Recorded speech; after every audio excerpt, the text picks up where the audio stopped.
this cohort was earlier. See, this is a lot lighter colours, and then this is the second cohort. So that's what we're looking for today. Now what we want to do is we want to take this, and the good thing about this is you can kind of see it from a distance. Like you can see that these are spent from a distance. Yep. And then do you just pick the head or you pick the stalk?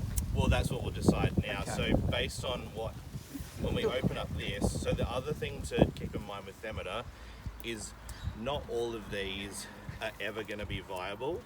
So in a flower head, there's probably only 2 viable seeds. There's always actually only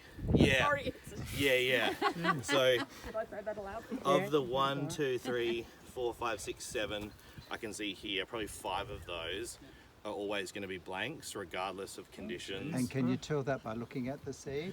By feeling the seed. So what we'll do, more swollen? Well, also the colour. Okay. So often if they're blanks, they'll be like a beige colour. Yes. Yep. But if they're real deal viable seeds, they'll be a jet black colour often. Yes. So if we just pull out some of them. I need my glasses on. Yeah, I've got a jet black one. And the fingernail test is what we normally do. Yeah. So if you get out a jet black one and you do a fingernail press like that, that feels really hard. Yeah. You can't pierce it with your fingernail easily. Did mine not come out? No, they don't come out. And then on the inside, it'll have a grainy white. Yeah. Okay. So this looks like this jet black, but it's green. So under that sheath, there'll be another bit under that sheath. See these nice dark tails? Yes. That's what we're looking for. Oh, that's a dark tail. And that's a light one.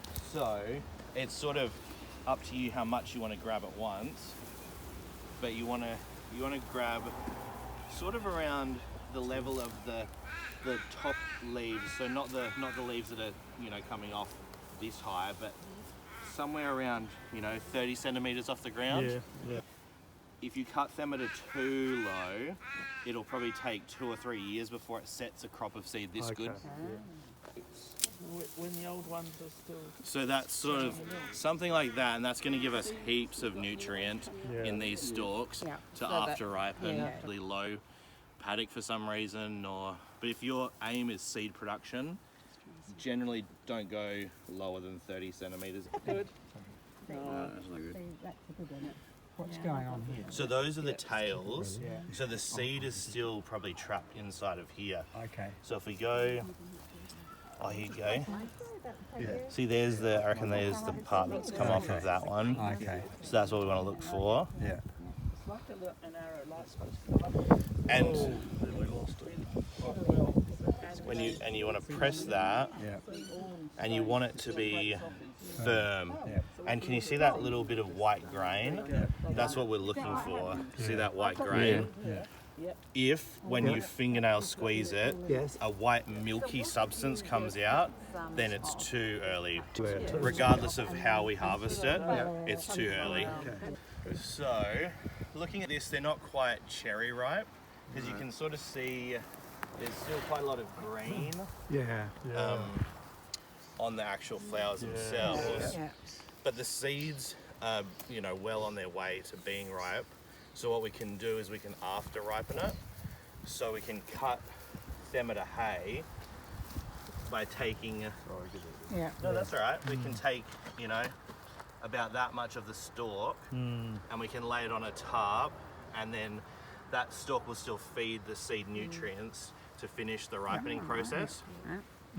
So that's based on what I've just seen there. And how long would that take roughly? Depends on the conditions, but a couple weeks. So maybe what we should do is take a little bit from a few different places. And if we find 9 out of 10 are not milky, then we'll take all of it.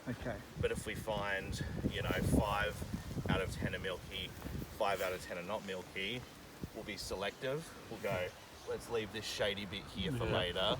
Let's take the sunnier bit over here. And the ones on the other side of the dry fair, they're probably getting more. So seeing that we've got so many hands, should we do that as a group? Maybe if we all go around and check a couple of different patches.